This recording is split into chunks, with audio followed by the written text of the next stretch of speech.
Welcome to the PR Maven Podcast, a podcast all about growing your network and building your brand through traditional and digital networking techniques. I'm Nancy Marshall, the PR Maven and CEO of Marshall Communications. I've been strengthening brands through PR for over 35 years, and now I'm celebrating the success of executives, influencers, business owners, and entrepreneurs from all around the world, all of whom have cultivated their brands and broadened their networks through traditional and digital networking methods. Each week, I interview one of these interesting and influential individuals and provide an opportunity for you, the PR Maven Nation, to gain insights from their strategies and stories. So stay tuned for this week's episode, and thanks for listening.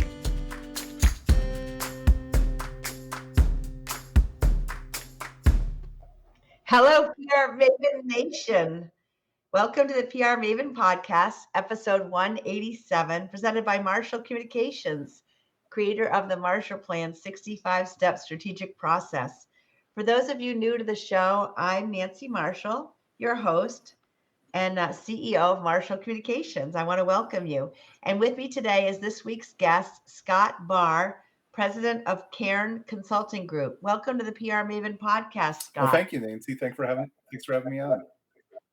It's nice to have you here. We've been friends and associates for many years now, and I've always enjoyed working with you. Oh, it's always a joy. Yeah, especially when we go out to lunch. I like going out to lunch with you, Scott. You know what? That's my favorite part too. Where I live, I don't get a chance to go out to lunch as much as I would like. So whenever I can get to Portland and go to lunch, it's always a treat. Yeah, there's so many choices. So Scott Bahr has over 25 years of market research experience in marketing, advertising, public relations, product development, and strategic planning. One of his focuses has been on the outdoor sector, which has included researching both the outdoor products and hospitality sectors. Scott has been the research partner with KOA for the North American Camping Report over the past 8 years, and he has worked with the organization for 19 years, since you were just a child, Scott. He has also worked with organizations in the RV and outdoor recreation sectors. Scott also serves clients in branding and brand positioning, evaluating consumer behavior, public recreation participant, public opinion, and policy and product development. Living in Western Maine, he is an avid outdoor recreation participant, whether it's skiing, snowshoeing, hiking, backpacking, canoeing, kayaking, or fly fishing. And I actually like all those things too. So we have all that in common. And we can spend the rest of the show talking about those. Yeah, we could, exactly. To be honest, actually, I've got my Orvis H3 rod, and I'm eager to get it out and do some fly fishing as soon as I can this spring. It's that time of year. So Scott, tell me about your career and how you got into it in the first place. Yeah, I started off in the academic world a long time ago, and just through a bunch of changes in the advice of a professor, I decided to try the private sector for a little while and bring a research expertise to it. And it took a while to find something, and I realized that organizations were doing research, a lot of research, but I felt like I had this real solid educational background in research and in statistics and analysis. So I made the leap, and I actually started in healthcare, and it was kind of interesting because I had zero experience in the private sector, and the hiring manager told me that they wanted to interview me out of curiosity more than anything. They said I was the only one who interviewed for the job that didn't have an MBA, but I had advanced, education in statistics and research methods. And so I kind of just threw out a little bit of, I go, well, I can guarantee I know more about research than anyone you've interviewed. And that was very brazen of you. I figured I had to take the risk. And and he hired me, and he said, "Okay, well, now it's time to put up." So that's how I got my feet wet. Then I had to learn the business world, and I worked for a very large health insurance company. That's now United Healthcare. I was research director there for a number of years, and then I kind of switched over to the consulting world, and we did a lot of work in hospitality. And I've done probably, throughout the years, I've probably done more work in hospitality, outdoor hospitality, than anything. Even though I've done work in all those other areas you mentioned, that's what got the foot in the door. Anyone who works in market research long enough will dip their toes into all those different areas at some point.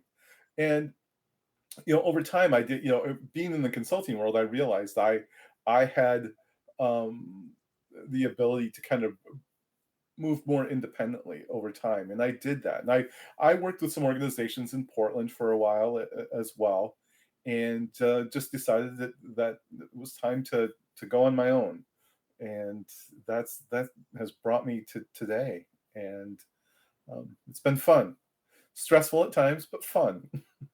Yeah, I think all work is stressful at times, and hopefully there's more fun than stress. That's what we seek. So you work in niche verticals, and what is the advantage of working within a niche as a researcher? I think for me, it's a real easy sell.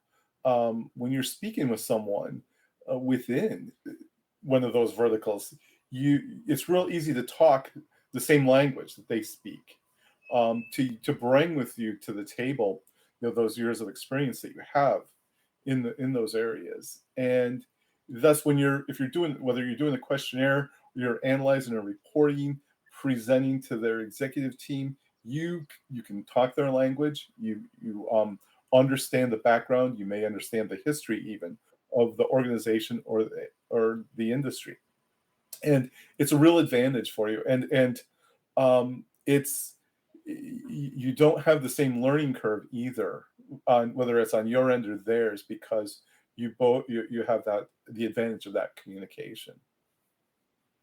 That's true. There's an expression, the riches are in the niches. Have you ever heard that? Yes, yes, that,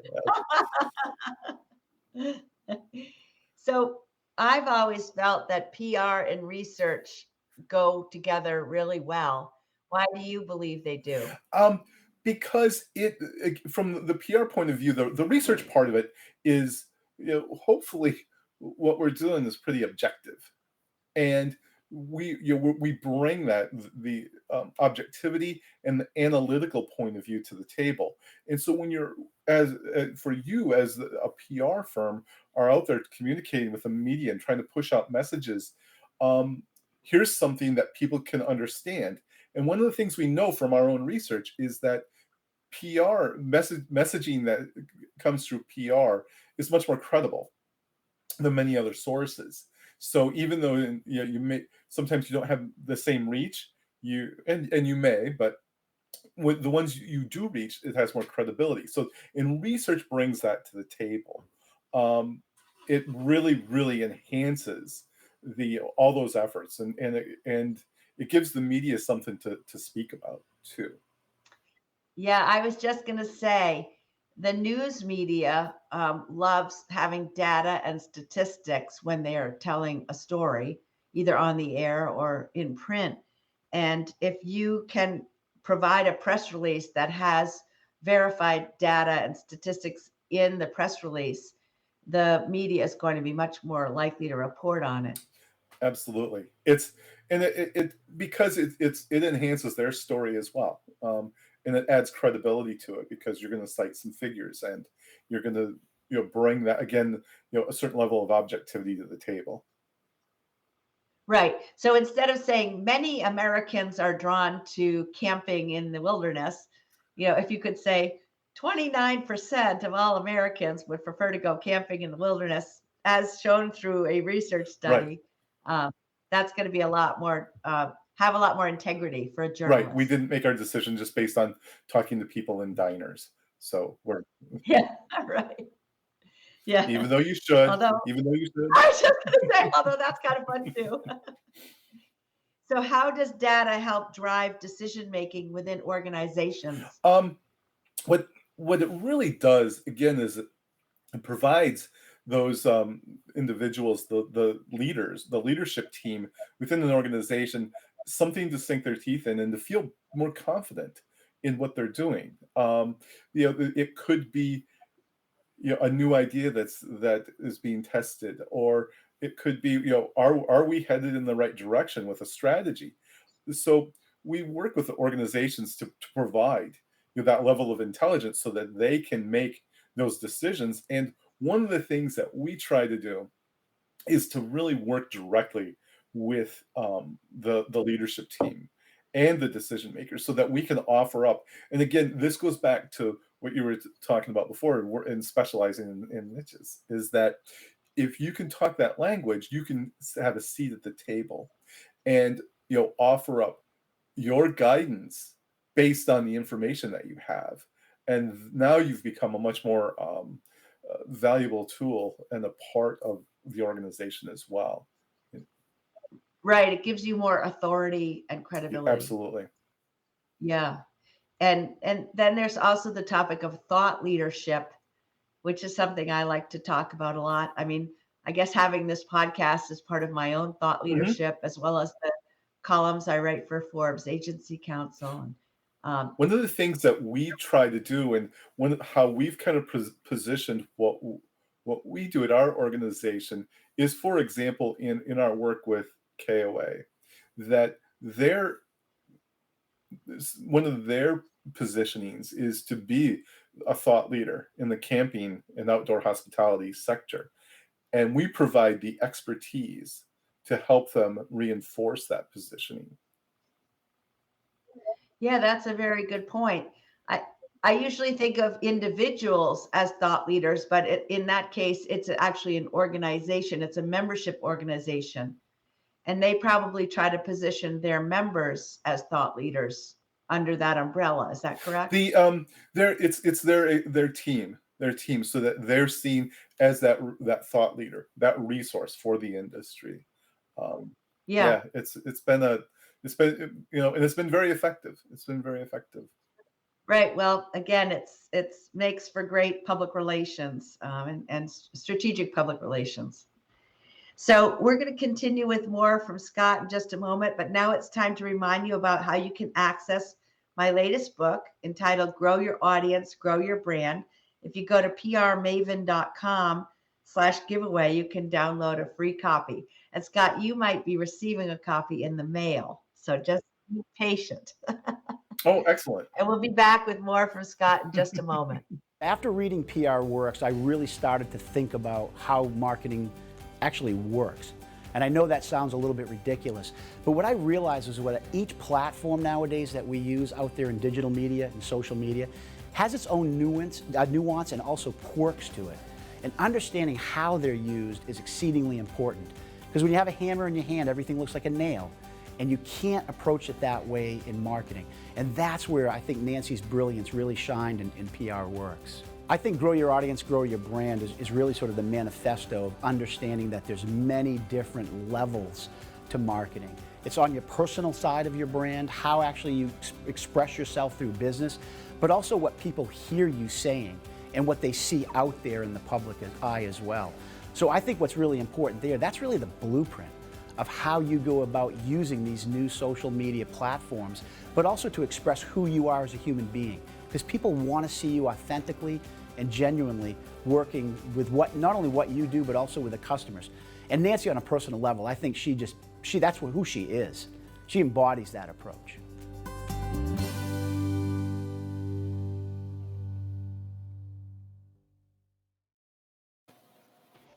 I want to thank Mike Duguay of Thomas College for those kind words about my books. And I want to welcome Scott Bahr back to the PR Maven podcast. So welcome back, Scott. Just as a reminder, we are live on Facebook, LinkedIn, and YouTube. So Scott, we're everywhere in the world right now. Excellent. I love it.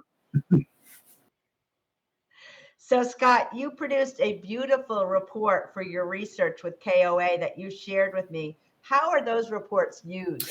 That is The industry itself, the outdoor hospitality industry, uses these results at every level for planning purposes, for you're looking at what changing demographics, marketing, looking at what is happening out there in camping. What are the trends? What are people looking for? It touches almost every part of the industry, from RV manufacturers to campground owners. I've actually walked into the offices at campgrounds and seen a copy of the report sitting on the table at campgrounds. That's exciting. And it is. It's really nice to see. So the campground owners themselves is, for me, it's one of the more rewarding parts about it, because they use the research so much, and for them it's a tool, because as an individual campground owner, it's difficult to finance your own research projects, and here we're offering up a service, and KOA being very generous with this. That was the impetus for doing this 8 years ago, was that the industry itself didn't have anything of the kind at the time. So the CEO of KOA at the time, he and a group of folks, including myself, pushed this forward. And since then, it really has been the industry standard for for research and what's happening within the industry. It's, if you do a Google search on it, you'll see citations to it popping up everywhere, from the New York Times and LA Times to Outside Magazine. It shows up everywhere. People cite statistics from it. Reporters do use it a lot in their stories, both locally and nationally. So it's widely used, and people do use it to plan, and that's what we're happy about. We want more people to go camping. We encourage participation, and we want everybody to be happy about it. Well, you just mentioned something that is further credibility of the whole thought leadership angle. Excuse me. When you can use data from research, and if you Google KOA and you say there's all these results that come up from all of these credible media outlets, I mean, that's really the goal. We were talking about modern day PR. I mean, when I'm talking to prospective clients, I say, my goal will be, when we Google your name or your organization name, all these good media results will show up that give you the credibility and authority for people to know, like, and trust you and want to do business with you. So research really helps with that. It does. It really does. And it's lifted the organization, KOA, and it's lifted the industry overall. So it's been a lot of fun. We've done it for 8 years. Yeah, that's remarkable. So data also helps with public opinion and policy making. How does that work? Yeah. Here again, we had the joke earlier about talking to people in diners. But what the research can do for in the area of public opinion policy is to help see what consumer sentiment is, what voter sentiment is, maybe resident sentiment, but where do people stand on issues? And if you have your own issue that you're looking to see, how's the public view this? It's important to know. You should try to take it from anecdote, and again, anecdotes can be important, but we shouldn't probably be making major policy decisions based on anecdote.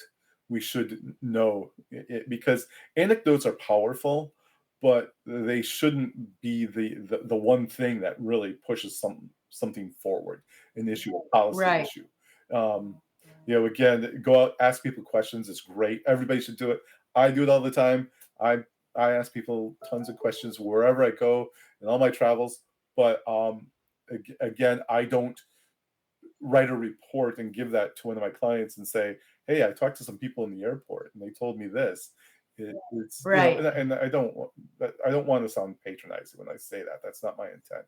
It's just important to go out and get some of that other information. And sometimes, for example, in the political season, people probably get a lot of calls on polls, and they also probably get invitations to do focus groups.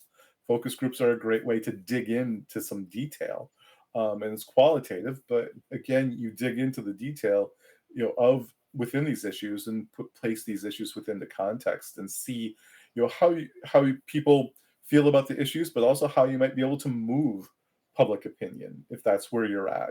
How do you make um, headway in an issue that may not be so popular, but to figure out how you position that issue. Well, I think that definitely public opinion and policy, even our Congress and our president, our state legislature, they like to look at the data also when they're making new laws, and so there are so many ways that research can be used.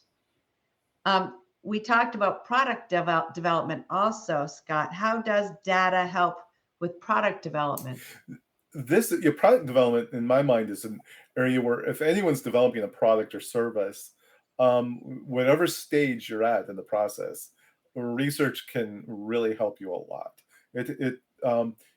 If you're starting from scratch, you can get some idea generation through the research process. You can test different parts of your product or service and look at receptivity. You can do market projections even based on what the product or service is and how you're putting it out into market. It was one of those things that a lot of times people will develop a product kind of in isolation and without kind of going outside those boundaries and seeing what potential consumers think of it. You're really taking a risk. And one of the things we like to do is minimize risk. And in product development, research will help people minimize that risk by providing them the information that they need, adjustments. It could be a minor adjustment to a product or service. That's all that's needed. But if without that adjustment, you risk having a product that doesn't perform the way you would like it to. And I would say the difference between having someone like you do a survey or a test versus, a marketing person trying to do it themselves is that you're going to make it statistically relevant. You know how to make it a scientific study as opposed to just asking a bunch of people in the airport. Is that correct? Yes, and there's some subtleties to it too. That how you write the questions, the order of the questions that you ask, accessing the right populations, all those things are important. I mean, I encourage people, and I've consulted with some local product development companies, and just for free, that just to talk about how they could do some research on their own, and just offering them some advice on how they might be able to approach the research they were doing, because they didn't have a budget. They have a budget to do research, but they could do some stuff, and I think everybody can still do things. But again, how are you using the information? What level of risk is involved in this, and what do you need out of it? Again, I encourage everybody to do research, even if you do it on your own, but just be careful. Just be careful about your results. I talked about this on a show last week about the fact that people can take a captive audience and make an assumption that it applies to the broader marketplace when it does not, and it can Right. really be very misleading. You can make some really bad decisions if you don't have good data and good research. Yeah. And miss opportunity. You can as well. Right. So, Scott, is there a book, an app, or a website that has helped you personally and professionally, and why? I would say the first book that ever influenced me in what I do is How to Lie with Statistics. Wow. It's it's a tongue-in-cheek book, but I would advise anyone who's a consumer market research to read it, because it tells you a lot about how to frame things in an argument, and it tells you why you need, a certain level of expertise and experience to understand. It's like, for example, how you say something impacts how that is perceived. If I told you that, for example, if I said 80% of your customers are satisfied with your product or service, a person will just sit there and be like, what does that mean? Or you could say it like, whoa, you won't believe it, 80% of your customers are satisfied. You're like, wow, that's great, right? Or you could say 20% of your customers are at risk. So how you frame those results Right. is Yeah. really important, and it makes you think about things from a different angle. It makes you think of how you frame something. Is it relevant? Is it important? How does it apply to what you're trying to do and who you're working with? I think those are really, really important. All the time, I can tell you, and I'm going through it right now with some work I'm doing, and that is, convincing someone that, even though a percentage might be small, you need to address it. And 15-20%, it's like, these are things you keep an eye on, and that's in my experience. And it's just, and I tell people all the time in research, many times the glass is half empty, and we do that to be critical. Anyway, that's why that book is important. How to Lie with Statistics. Mm-hmm. All right, I'll have to check that one out. But one of my favorite books is A Sane County Almanac by Aldo Leopold, and there's so many life lessons and just looking at the world in a different way that is wonderful. And conservation is one of my passions as well, and the way he frames his viewpoint of the world, just by fly fishing too. Anyway, not to get into the weeds on it, but it's one of my favorite books that I reread it all the time. I'll have to check that one out too. So Scott, how can people get in touch with you? They can go to the website and click. There's a contact form there. They can send me an email directly. I say this all the time to people, and I also tell them, because I get asked once in a while about research, credibility of research, and so on, because a lot of the work that we do is very public. And I tell people to ask questions. It's like, call people, ask them about what they do. And I invite people all the time to contact me. You can call me, you can email me, get in touch. If you have any questions, I'm more than happy to talk about it. But please be, when it comes to market research, be a good consumer, ask a lot of questions, and don't be afraid to reach out directly, and don't be afraid to be critical. You have to be thick-skinned to work in research, by the way. I found that out a long time ago too. So we're used to that, and we invite it, because if what we do is credible, we'll stand behind it. And anyone who can't stand behind their work, then you probably shouldn't work with them. And that goes with everything. So not just research. Yeah. Well, this has been fascinating. I really appreciate you joining us today, Scott. And you can connect with Scott on LinkedIn, Twitter, Instagram, or by email at scott@cairnconsultinggroup.com. And if you have any questions for either Scott, or if you'd like to reach out to me, I am at nancy@prmaven.com. And I hope you have a great day, PR Maven Nation. Thanks again, Scott Bahr. Thank you for having me on.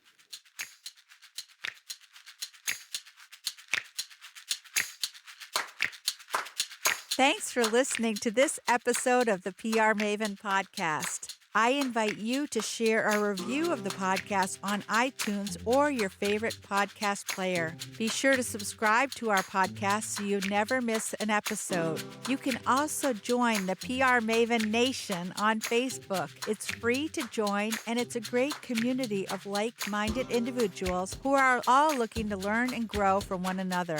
If you use an Alexa device, use your Alexa app to search the Skills and Games section to find and enable the PR Maven Podcast Flash Briefing. This will give you access to exclusive content and more PR and marketing advice. Thanks again for listening, and have a great rest of your week, PR Maven Nation.